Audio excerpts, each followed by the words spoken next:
Bonjour à tous et bon retour donc par Minou.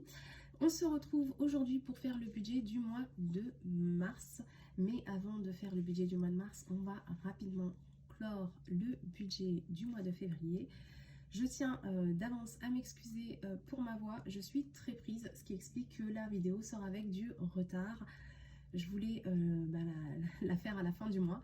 Malheureusement, je ne la fais que maintenant parce que j'ai été quand même assez malade. Voilà. Donc, pour finaliser notre mois de février, donc si on se rappelle, j'avais retrouvé donc 105 € en espèces qui vont me servir en fait pour les vacances du mois, les vacances quand on ira au ski. Donc on aura 105 € de budget plaisir supplémentaire. Alors nous on n'est pas trop achat de souvenirs, on est plutôt achat pratique, mais on verra ce qu'on en fera. Soit on se fera un plaisir avec un restaurant, une sortie supplémentaire ou quelque chose comme ça. Donc j'avais pris rendez-vous donc au garage pour faire la révision du véhicule. Donc j'y suis allée pendant les vacances et donc j'ai fait la révision qui m'a coûté 190 €. Sinon en ce qui concerne tout ce qui est activités et autres, ce qu'on a fait, c'est que on a fait pas mal d'activités qui étaient non payantes, et puis on a utilisé nos places de cinéma. On a fait pas mal de choses comme ça avec ce qu'on avait déjà. On s'est rajouté un plaisir, donc on s'est fait une patinoire donc pour 16,86 €, suivi d'un restaurant avec les enfants pour bien finir la journée. Et donc bon, le restaurant je ne le compte pas puisqu'on a payé avec nos cartes restaurant. En ce qui concerne la semaine suivante, donc il y a eu l'achat des rideaux pour 22 €, l'achat des stores, donc c'était des choses qui étaient quand même déjà prévues pour, j'ai acheté un store pardon à 11,86 €. Donc si on fait un petit peu le point, en termes de courses, il me restait 76,10 € et donc j'ai acheté une tarte parce qu'on est parti visiter la famille. Donc ça m'a coûté 8 €, ben voilà. Et donc il me reste 68,10 € sur le budget du mois de février en ce qui concerne les courses. En ce qui concerne les achats de la maison, donc j'avais budgété 100 €, c'était pour essentiellement des voilages, mais je ne vais pas revenir dessus, je vous ai déjà tout expliqué sur la vidéo mi-février. Donc j'ai acheté une paire de voilages à B&M pour 22 € et un store en promotion chez Leroy Merlin à 11,86 €. Et donc il me reste 66,14 €. Pour le garage, là c'était un gros micmac. Franchement, j'ai pas été trop satisfaite, ça a été fait un peu n'importe comment. J'étais censée donc faire la révision et il me semblait avoir des réparations à faire, notamment les pneus, etc. Et d'habitude, quand je fais ma révision, en fait, ils m'appellent pour me dire voilà, il y a ça à faire, ça va coûter tant, etc. Et donc je valide et ils me le font. Or, là, ils ont rien fait. Ils m'ont juste dit que ils n'avaient pas les pneus, bref. Du coup, je m'en suis tenue à la révision chez eux pour 190 €. Et donc, il me reste 310 €. Et finalement, les freins sont encore potables, donc on peut partir avec. A priori, il n'y a pas de souci. Néanmoins, les pneus sont lisses et donc on va aller changer les pneus normalement cette semaine ou la semaine suivante. Et c'est mon conjoint qui va régler les pneus, donc il me reste 310 €. En ce qui concerne les dons, j'avais expliqué que j'allais voir une association en fait et que j'allais acheter en fait des produits, puisque eux-mêmes achètent des produits qui revendent à des petits prix aux bénéficiaires sous forme de panier en fait supplémentaires où ils peuvent compléter en fait leur panier de dons gratuits. Et donc j'ai acheté pour 30 € en fait de fruits et légumes, donc des cagettes qui ont été distribuées aux familles qui sont venues récupérer leur colis. Voilà. En ce qui concerne les loisirs, donc il me restait 62 € à utiliser et donc finalement on n'a fait que la patinoire qui était payante à 16,86 € et donc il me reste 45,14 €. Voilà. Donc pour tout ce qui me reste, finalement il me restait à peu près 400 et quelques euros, mais je les ai notés. Donc si on revient au mois de février et qu'on fait un petit peu le point entre ce qui nous reste finalement et ce qui avait prévu en épargne. Donc en épargne on était à 1031,18 € Et donc si on ajoute les 489 € en fait qui n'ont pas été utilisés dans le mois, donc ça nous fait plus 489,38 €. Ça nous fait donc une épargne de 1520,56 € pour le mois de février. Je vous propose maintenant qu'on passe au mois de mars. Mois de mars qui va être un petit peu particulier puisqu'on a décidé de se challenger avec monsieur. Je vous explique tout juste après. En ce qui concerne le mois de mars, donc pour mes revenus, mon salaire sera de 2786 €. J'ai les allocations familiales pour un montant de 139,83 €, ce qui me fait un total de 2925,83 €.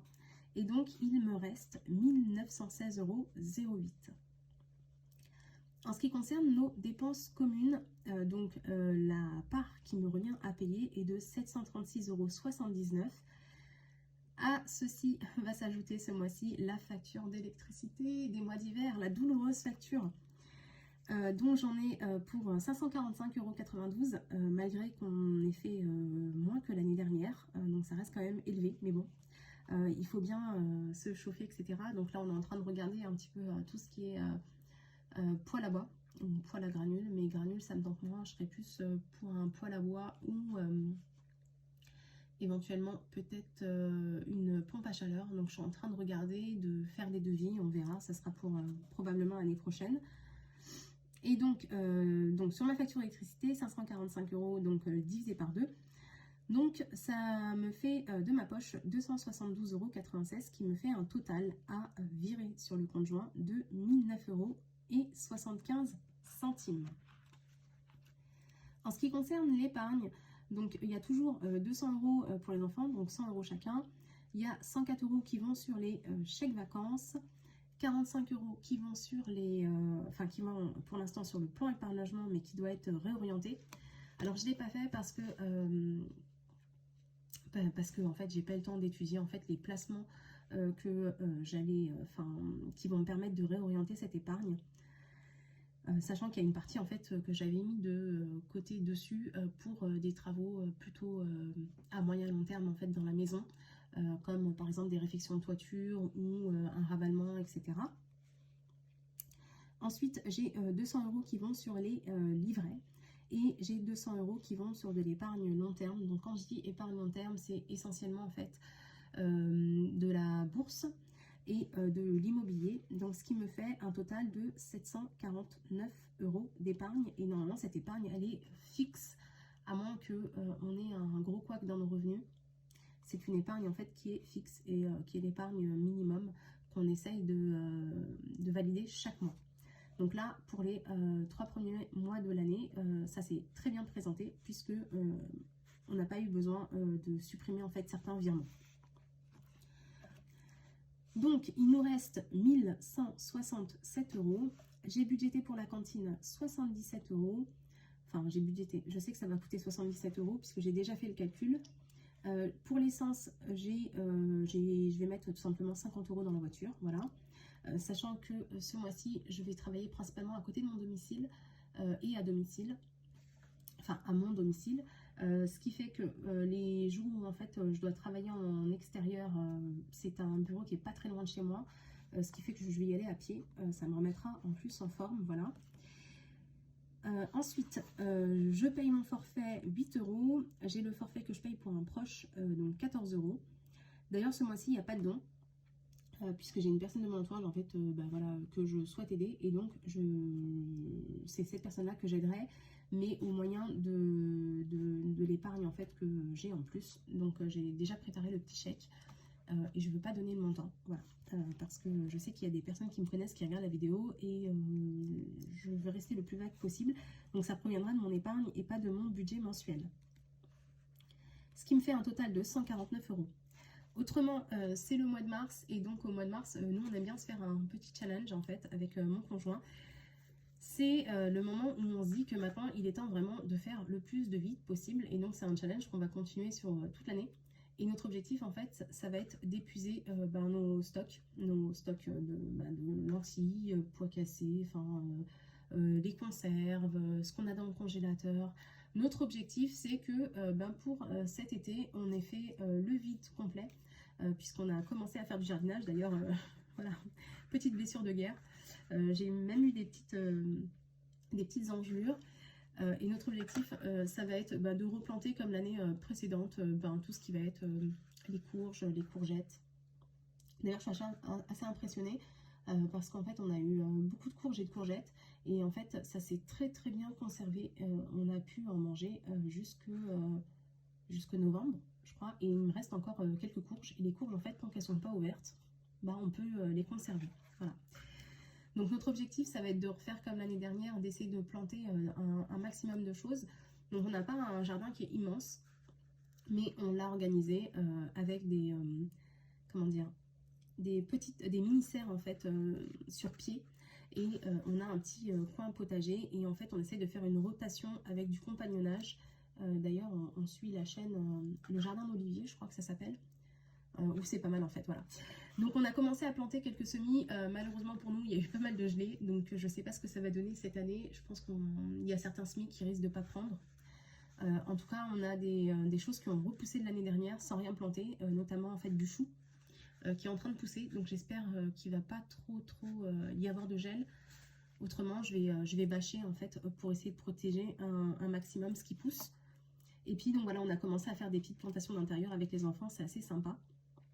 Donc notre objectif, ça va être ce mois-ci de consommer vraiment tout ce qu'on a, en tout cas un maximum de ce qu'on a, et de compléter avec des produits frais, mais uniquement avec les cartes tickets restaurant. Donc ça promet, mais on l'a déjà fait, et en fait on trouve ça super amusant parce que ça nous permet en fait de devenir très inventif en cuisine. Donc voilà, donc ce mois-ci ça va être le challenge ticket restaurant. Bien entendu, je garde une marge pour les courses. Donc avec les tickets restaurants, ce qui est bien, c'est qu'on peut faire nos courses chez Grand Frais. Donc on peut acheter tout ce qui est légumes et fruits, etc. Et on a aussi notre boucher qui les prend. Donc ça nous permettra, si on a besoin de prendre un peu de viande, de pouvoir acheter de la viande. Et puis chez Grand Frais, on peut aussi acheter du poisson. Donc voilà. Donc les 20 €, c'est plus pour compléter quand on va passer en caisse et qu'il faudra un petit peu compléter le résiduel des tickets restaurants. Et on a prévu 30 € pour les loisirs, bien qu'on n'ait pas franchement de loisirs prévus pour ce mois-ci, hormis aller au ciné ou aller faire un petit bowling, etc. Mais tout ça, on a déjà des places et des cartes. Mais je me suis dit, pourquoi pas prévoir un budget, ne sait-on jamais. Donc ce qui nous fait un total de 240 plus nos 149. Donc si on les déduit aux 1167 € qui restent, il va donc nous rester 778 €. Enfin, il va me rester 778 €. Alors, j'ai décidé de garder une marge pour les imprévus. C'est pas forcément des imprévus, c'est tout simplement parce que, comme je vous l'ai dit, on prépare nos vacances au ski.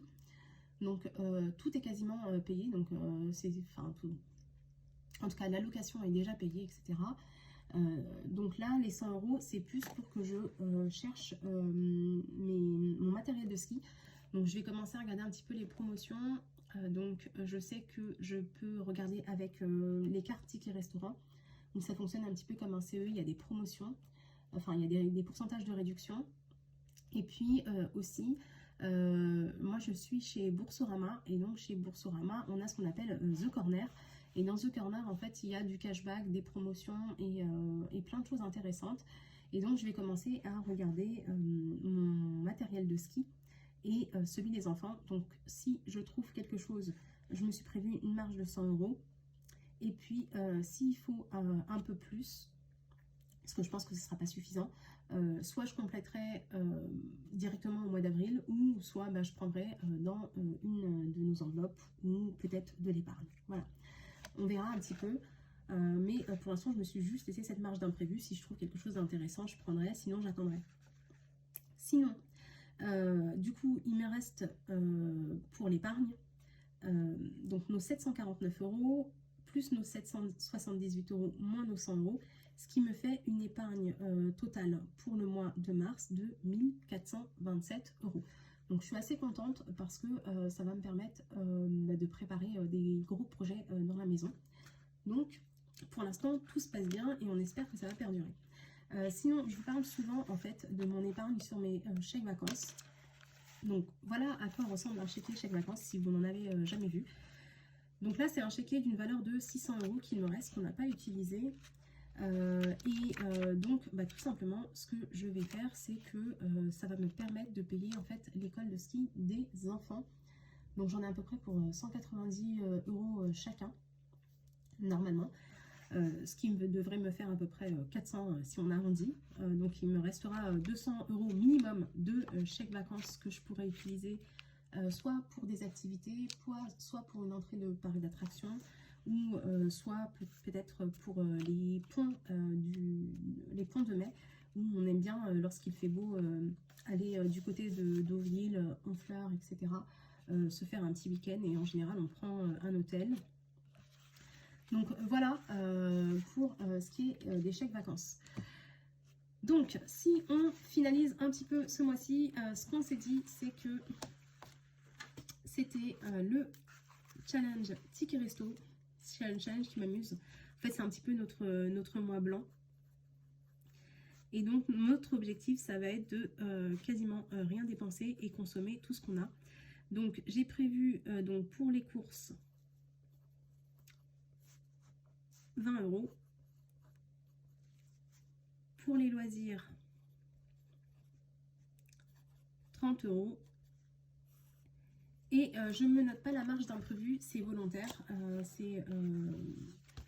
Comme ça m'encourage tout simplement en fait à éviter de dépenser. Et je suis assez satisfaite pour le moment de mon début d'année, parce que si je regarde un petit peu, je vais juste revenir rapidement sur mon petit cahier.